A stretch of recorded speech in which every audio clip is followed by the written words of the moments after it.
What's up? What's good? It's your boy Aaron Lindsay. Thank you for coming back. For you first timers, thank you for joining this journey that we like to call the process. Life is a process or a sequence of events that don't happen randomly, but the smart people in class like you guys know life is lived in purpose and on purpose. We also believe in providence, but we also believe in consequence. So choices matter. But before we get started, do me a favor, click subscribe, click the bell, and share this with anyone that you think would enjoy this video. Let's get started. Welcome to The Process.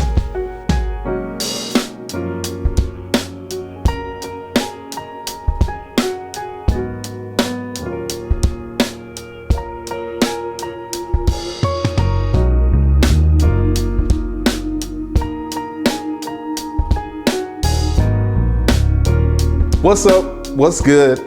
I want to talk to you today about what's now. We've already talked about what's up in your life, like what are the verticals that are sending you up, that you're taking up, that areas of your life that are important that you really want to level up in. We talked about what's good. Are you focusing on things that are good? Because goodness are the supports of greatness. Now I want to talk to you about what's now.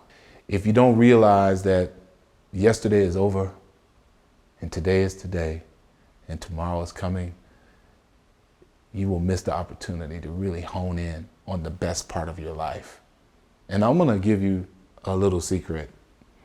The best part of your life could actually be happening right now.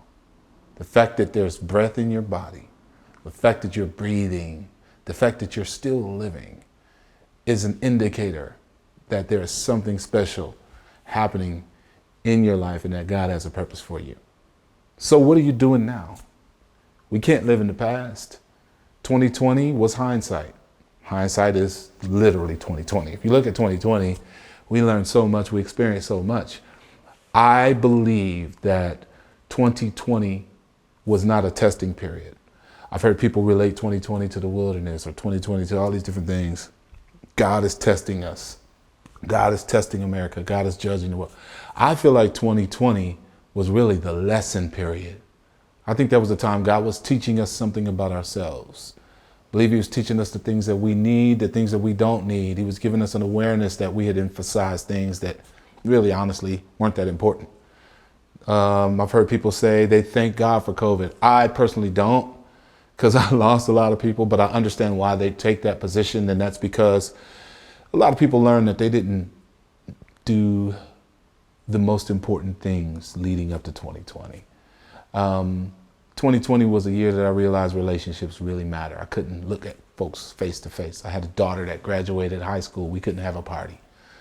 I had a son that matriculated from middle school or into middle school during the pandemic, and we couldn't celebrate it properly. We had people who passed away and we could not mourn them properly. We couldn't travel. 2020 was hindsight. And if I look back at 2020 now and say, what 2020 was to me may not be what it was to everyone else, but I believe we all learned something in 2020. So I don't believe 2020 was the test. I believe 2020 was the lesson. 2021 is the test. Now we're being tested on what we learned in 2020. Now the things that we understood about people, we are putting to practice in 2021. Now we're recognizing the value of relationship. Now we're recognizing the value of money. Now we're recognizing the value of connection. And we're being tested on what we do with that understanding now. Are you willing to lay down everything you learned and go back to things the way they were? Are you willing to move back into the past with old mindsets? Even in the area of our worship, whatever your faith base is, mine being Christian, worship for me almost my whole life was a place and a thing you do at a place. You go to church to worship, or you go to a service to worship, or you have an event to worship.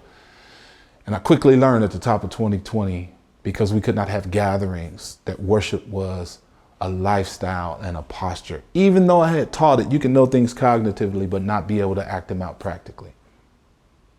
So now I'm sitting in 2021 with this newfound understanding. Am I going to go back to leaving my worship only in a building? Or am I going to engage God wherever I am, just because he's everywhere all the time? You know what else I learned about people? We're more afraid of the consequences of folks finding out things about us than we are about God knowing things about us. We actually treat men with more respect and regard than we do God. God is with you everywhere you go. He knows every mistake you make. He knows every thought you have. He knows every choice you make. He knows every good thing you do. He knows every bad thing you do. Yet we're not as afraid of God knowing as we are people knowing.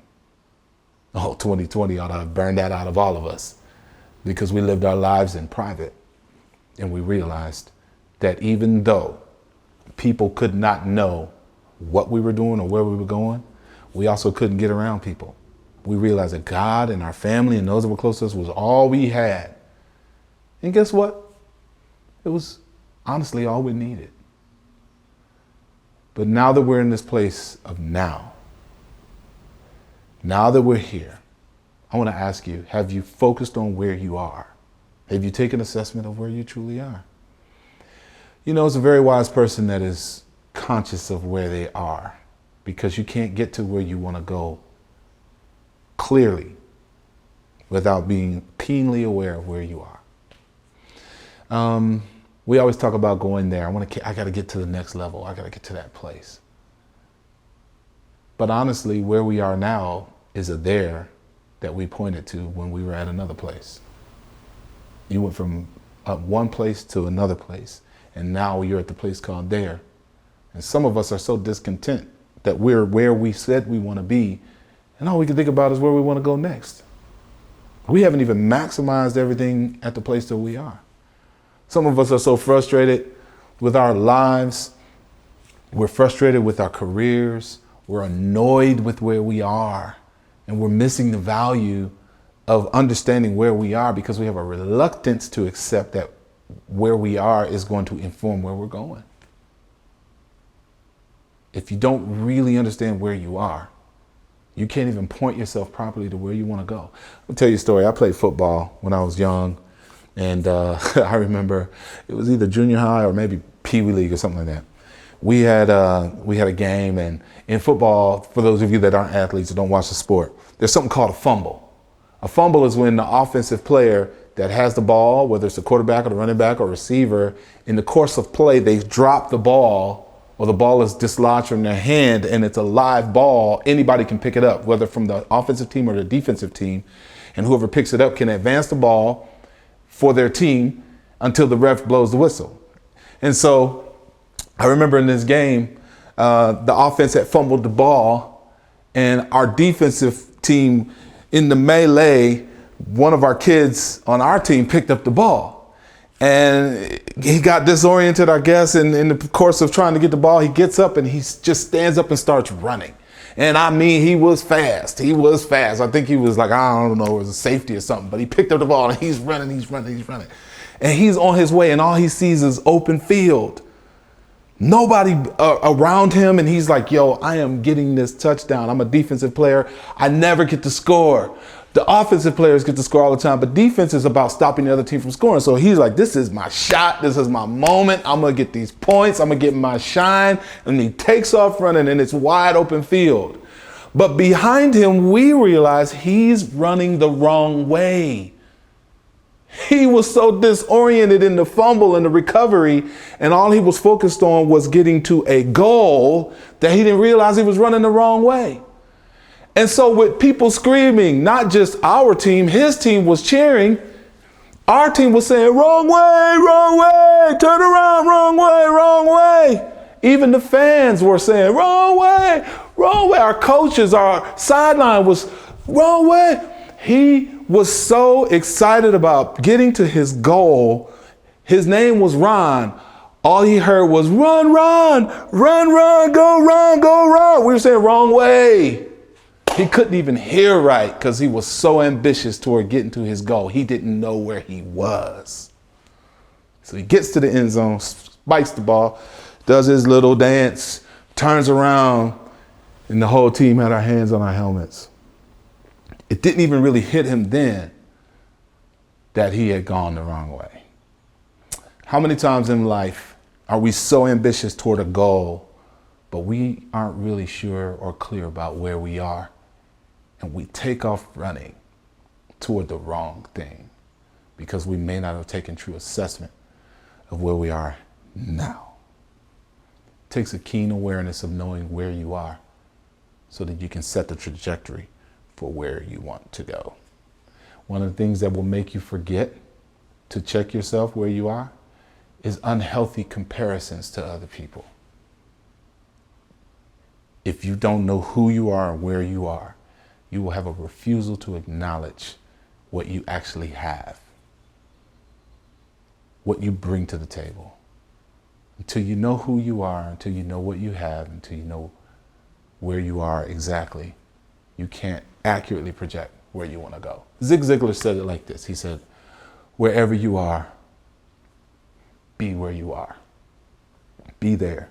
I remember as a traveling musician, I traveled so much that I would come home and I wouldn't be in the moment sometimes, because all I could think about was what we had just experienced, or the fun we had, or the green room, or the concert, or how people were just jumping around because we were killing, you know. Come home and all I could think about is getting back on the road, and I was missing divine and beautiful opportunities to engage my friends and family. But as an older man, I started to realize it's so important to be where you are. If you're at dinner with your wife, your significant other, your friends, turn your phone off. Be where you are. Right now, whatever it is that you know in your heart that you need to be doing in order to get to the next place, don't focus so much on outcomes. Focus on where you are right now and making sure that you maximize yourself at the level you're on so that your now fuels your next. So let me ask you, what's now? I'll see you next time.